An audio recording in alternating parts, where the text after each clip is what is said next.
What's the deal?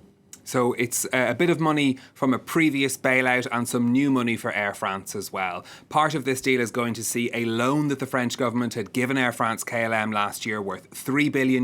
That's going to be converted into a capital injection for the company to give them more money, which means that it won't have to be paid back, at least in the short to medium term. Then there's going to be an extra €1 billion that's going to be invested to increase the French government's stake in Air France. It's going to become the largest shareholder with almost 30% of the airline. That's more than double what its previous stake was in percentage terms. At the same time, that's going to dilute the stake in the airline held by the Dutch government, because this is a Franco-Dutch group, Air France KLM. So the Dutch government's share is going to go down to 9% of the airline. They're, of course, on board with this plan as well.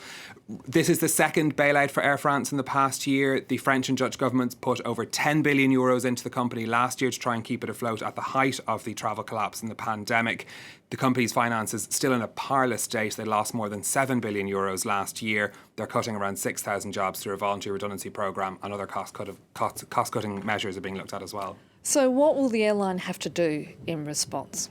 So the French Finance Minister has said that this isn't a blank cheque for the airline. There were major negotiations at a European level over the details of this, which included those landing slots in Paris airports. The European Commission, to satisfy their competition rules, to make sure that Air France wasn't getting an unfair advantage with this rescue package, wanted the company to give up 24 landing slots in Orly airport. That was negotiated down to 18 in the end, and these are precious cargo. There's now going to be a bear fight over airlines that will get to take those slots at a Paris airport. Bruno Le Maire saying on French radio a little earlier that he wanted to be sure the airlines that got those slots were companies that complied with French labour and tax law.